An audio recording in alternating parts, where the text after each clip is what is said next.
Good morning students, मैं doctor Dilip Pipara. आज इस वीडियो में हम सांख्यिकी के एक महत्वपूर्ण टॉपिक पर बात करने वाले हैं, जिसे विषमता के नाम से जाना जाता है। कि अपकिरण के सबसे पहले हमने केंद्रीय प्रवृत्तियों के माप पढ़े थे। उसमें हमने ये जाना था कि केंद्रीय प्रवृत्ति का माप पूरी समंग श्रेणी में कोई वह मूल्य होता है जो पूरी समंग श्रेणी का प्रतिनिधित्व करता है। जैसे कि समांतर माध्य किसी श्रेणी का औसत क्या है इसको बताता है, बहुलक किसी श्रेणी में नंबर ऑफ रिपीटेशन या सबसे ज्यादा आवृत्ति किसकी हुई है उसके बारे में बताता है। इसी प्रकार से मध्य का स्थिति संबंधी माप है जो किसी श्रेणी के बीचों बीच की स्थिति क्या है उसको बताता है। उसके बाद में हमने अपकिरण के मापों का अध्ययन किया था।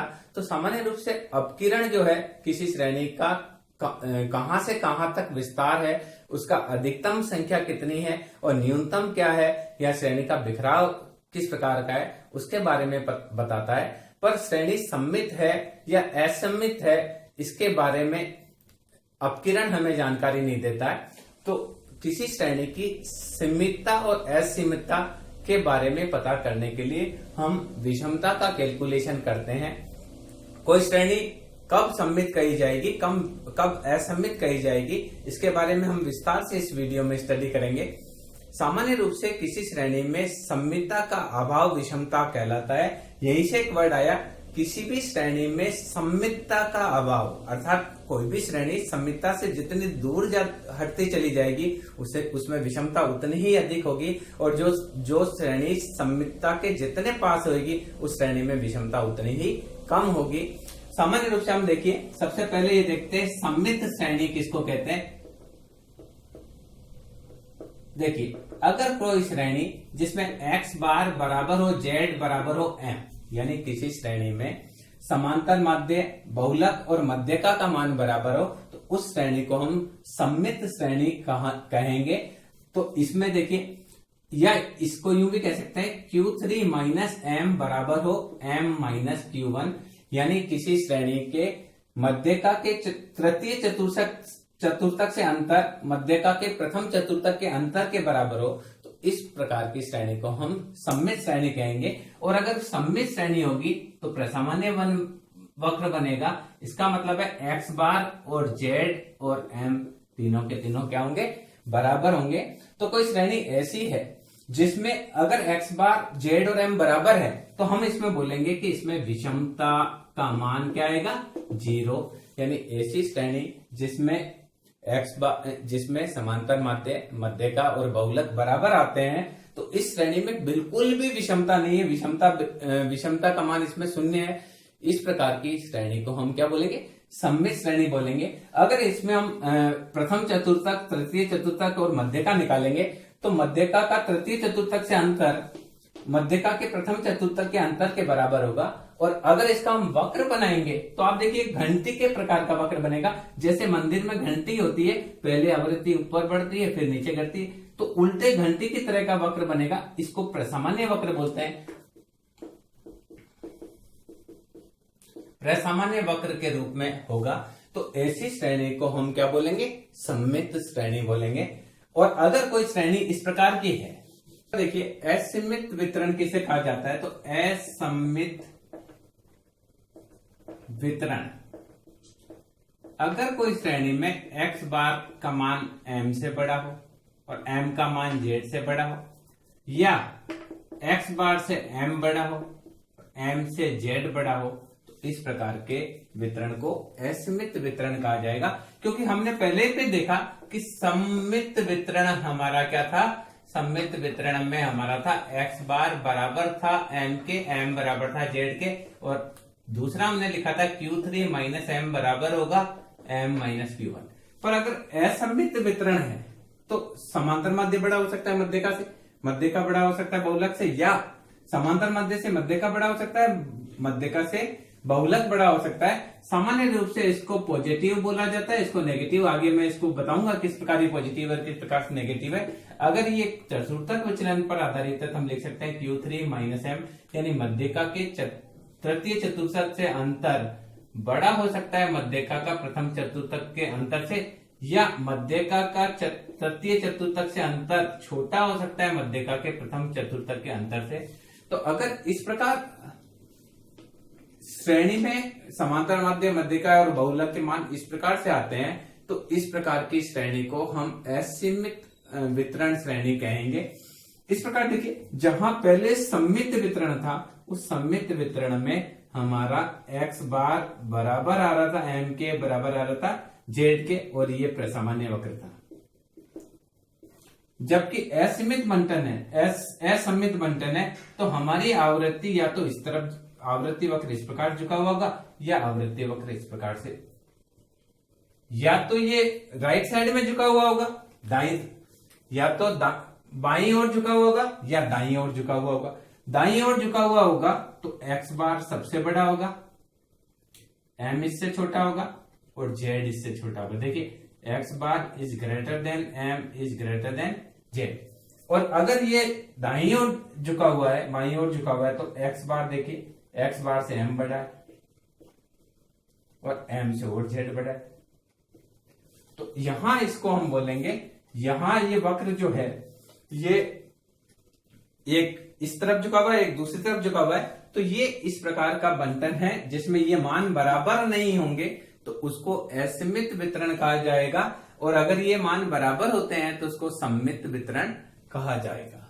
अब देखिए, विषमता को दो प्रकार से भी बांटा। इस देखिए, सबसे पहले हम ये देखते हैं कि सम्मित वितरण को किस प्रकार से हम कैलकुलेट कर सकते हैं। मान लीजिए अगर कोई श्रेणी ऐसी हो, अगर कोई श्रेणी इस प्रकार की हो जिसमें फ्रीक्वेंसी पहले बढ़े, जिस क्रम में बढ़े उसी क्रम में घटे, तो इस प्रकार के वितरण को, जैसा कि हम पहले से ही मान चुके हैं कि इसमें x बार m और z बराबर होगा और यह प्रसामान्य वक्र माना जाएगा।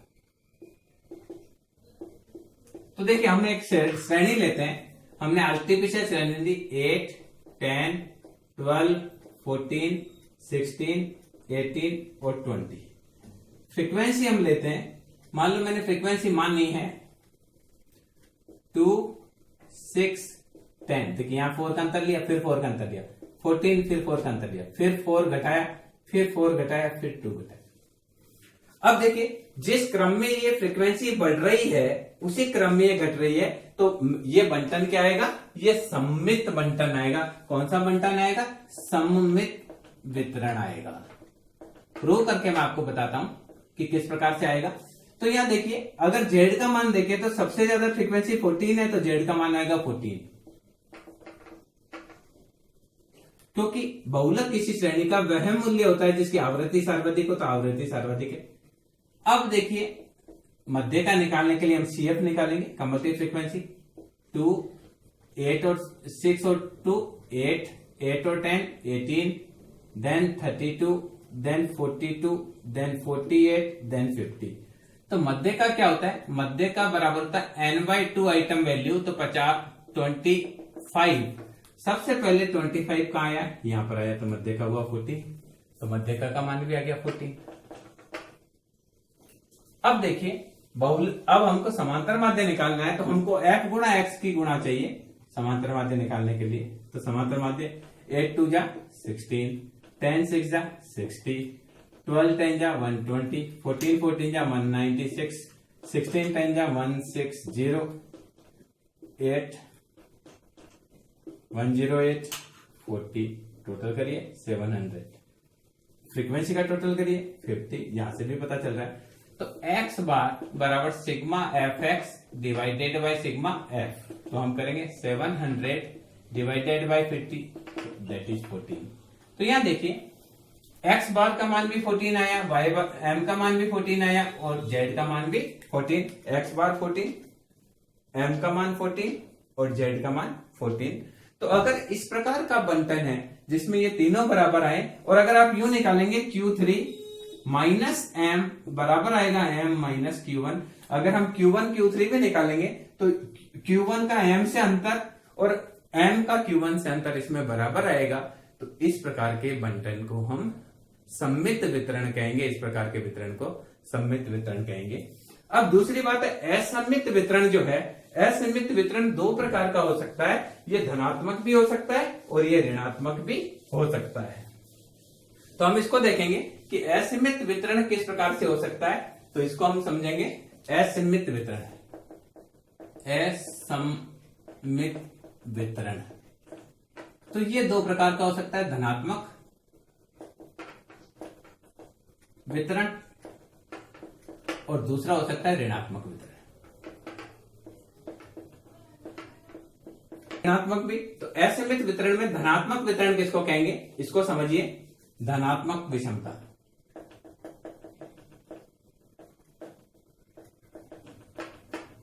यदि किसी श्रेणी में x बार का मान बड़ा हुए m से और m का मान बड़ा हुए z से, या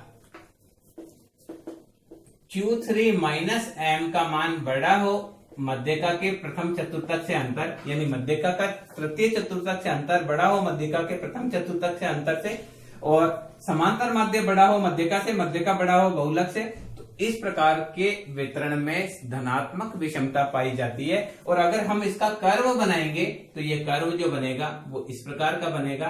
फ्रीक्वेंसी जो कर्व है वो कर्व इस प्रकार का होगा कि x बार सबसे बड़ा होगा, m उससे छोटा होगा और z उससे छोटा होगा, यानी इस तरफ झुका हुआ होगा, दाहिनी ओर झुका हुआ कर्व होगा। तो इस प्रकार के ये कर्व जो है वो दाहिनी ओर यूं झुका हुआ होगा।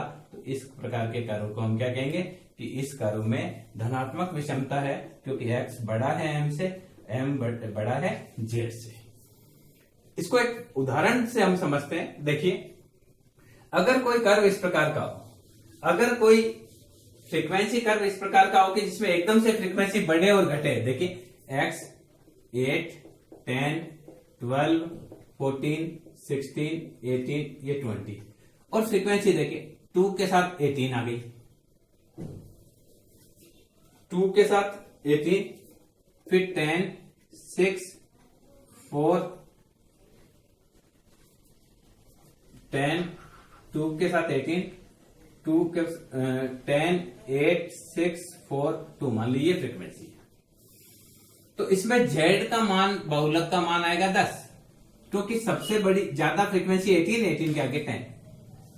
अब हम CF निकालने, मध्यिका निकालने के लिए, तो 2 और 18 20, 30, 38, 6, 30, 44 ना 40, यस 44, 48 और 50।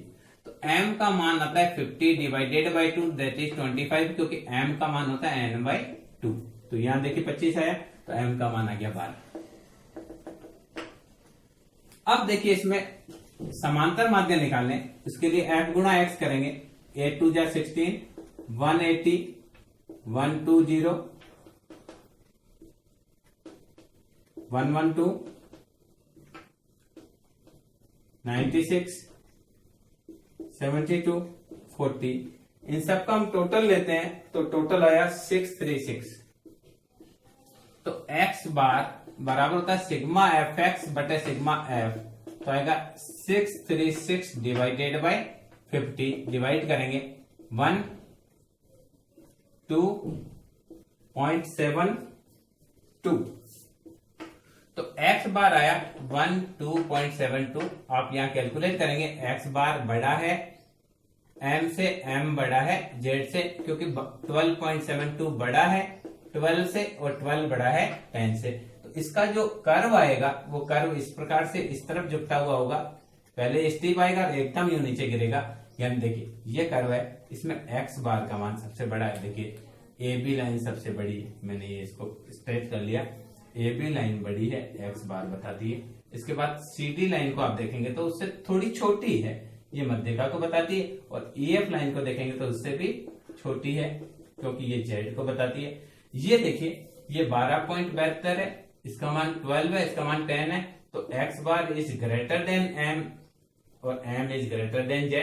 इस प्रकार से अगर किसी श्रेणी में प्रसामान्य वक्र बाईं ओर झुकता हुआ हो और x बार का मान सबसे ज्यादा हो, यानी समांतर माध्य सबसे ज्यादा हो, मध्यिका उससे छोटा हो और बहुलक उससे छोटा हो, तो इस प्रकार की श्रेणी में धनात्मक विषमता होती है, ये कहा जाता है। और धनात्मक विषमता की स्थिति में Q3 माइनस m बड़ा होगा m माइनस Q1। हम जिस प्रकार से हमने ये कैलकुलेट किए हैं उस प्रकार से हम ये भी कैलकुलेट करेंगे, तो ये अंतर ज्यादा आएगा इससे, तो हम कहेंगे कि विषमता क्या है, धनात्मक है। और जब धनात्मक विषमता होगी तो हमारा जो मान आएगा ऐसे 0.135 ये धनात्मक विषमता, यानी पॉजिटिव अगर हमारा मान आएगा तो विषमता क्या कहलाएगी, धनात्मक कहलाएगी।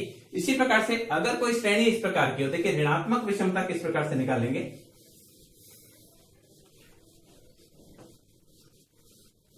अब देखिए नेगेटिव विषमता, ऋणात्मक विषमता कैसे होती है। अगर कोई श्रेणी ऐसी हो जिसमें x बार का मान से m बड़ा हो और m से z बड़ा हो, या हम ले सकते हैं मध्यिका के तृतीय चतुर्थक से अंतर से मध्यिका का प्रथम चतुर्थक अंतर ज्यादा हो, तो हम इसको बोलेंगे नेगेटिव विषमता। इस स्थिति में जो कर्व बनेगा वो इस प्रकार का बनेगा। देखिए x बार ये AB, x बार से देखिए m ज्यादा है, CD देख लीजिए ज्यादा है, और m से z ज्यादा है, देखो EF, यानी x बार से m ज्यादा है, सॉरी x बार से m ज्यादा है और m से z ज्यादा है। एक एग्जांपल लेके बताता हूं आपको। हमने वही क्वेश्चन लेना है 8, 10, 12, 14, 16, 18, 20। f उल्टा ले लेते हैं, हमने 2, 18, 2, 4, 6, 8, 10। अब आप देखिए अगर हम इसमें z का मान निकाले तो सबसे ज्यादा फ्रीक्वेंसी 18 है, तो z का मान आ गया 18। सबसे ज्यादा फ्रीक्वेंसी 18 है तो इसके आगे 18। CF निकालेंगे तो आएगा 2, 6, 12, 20, 20 और 10, 30, 48, 50। तो m बराबर होता है n/2, तो 50/2 दैट इज 25। तो m 25/16। देखिए सबसे पहले अगर हम देखेंगे तो 25 यहां जोड़ रहा है, इसलिए m का मान 16। अब f गुणा x करते हैं, 8 2 जा 16, 40, 72, 112, 160, 18 को मल्टीप्लाई करेंगे तो 324 आएगा और ये आएगा आपका 40। इन सबका टोटल आया आपका 764। तो x बार बराबर सिग्मा एफ एक्स बटे सिग्मा एफ। 764 को 50 से डिवाइड करेंगे, 1 टाइम्स जाएगा, फिर 3 टाइम्स जाएगा, 5 टाइम्स चला जाएगा, तो यह आएगा 15.28। तो आया x बार 15.28। तो हम यहां देखेंगे कि देखिए यहां ऐसी स्थिति में 15.28 से ज्यादा है 16 और 16 से ज्यादा है 18।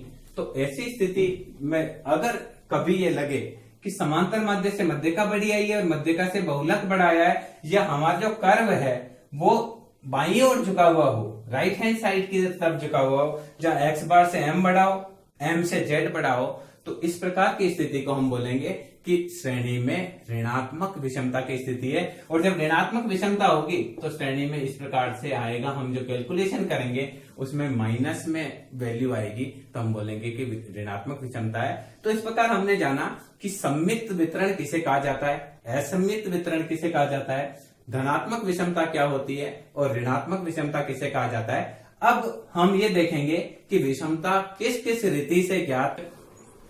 अब देखिए विषमता ज्ञात करने की रीतियां कौन कौन सी है। तो पहली रीति इसमें बोलते हैं कार्ल पियर्सन की रीति।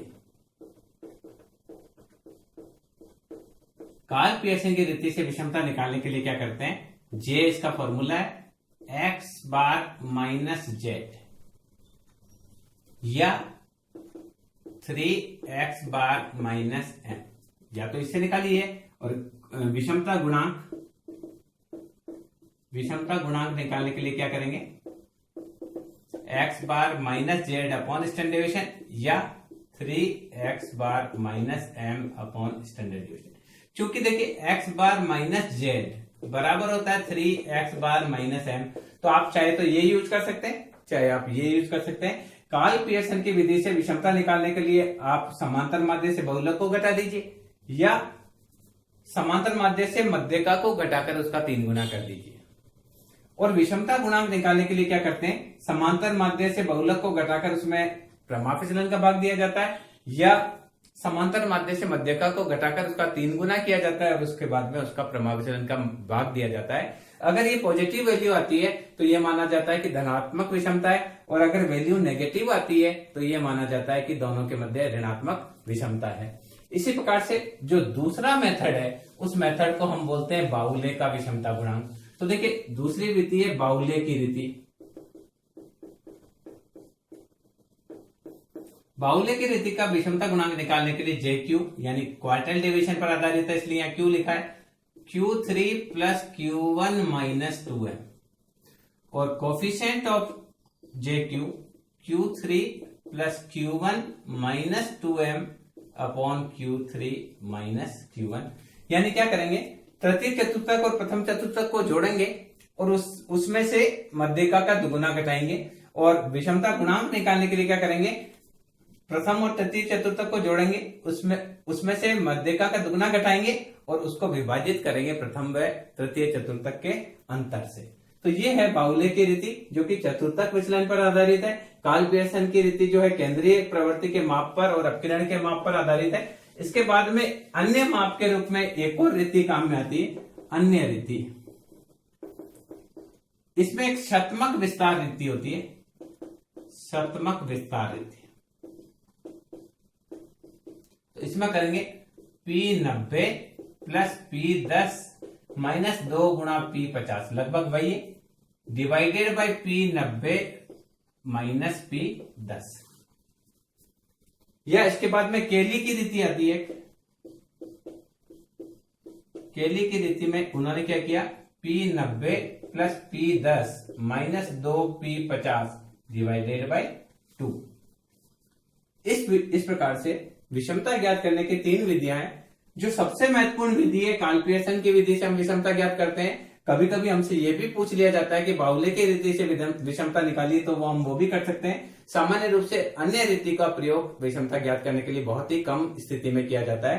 तो मैं समझता हूं विषमता क्या होती है, सममित बंटन किसे कहा जाता है, असमित बंटन किसे कहा जाता है, धनात्मक विषमता क्या होती है, ऋणात्मक विषमता क्या होती है, और कौन कौन से इसके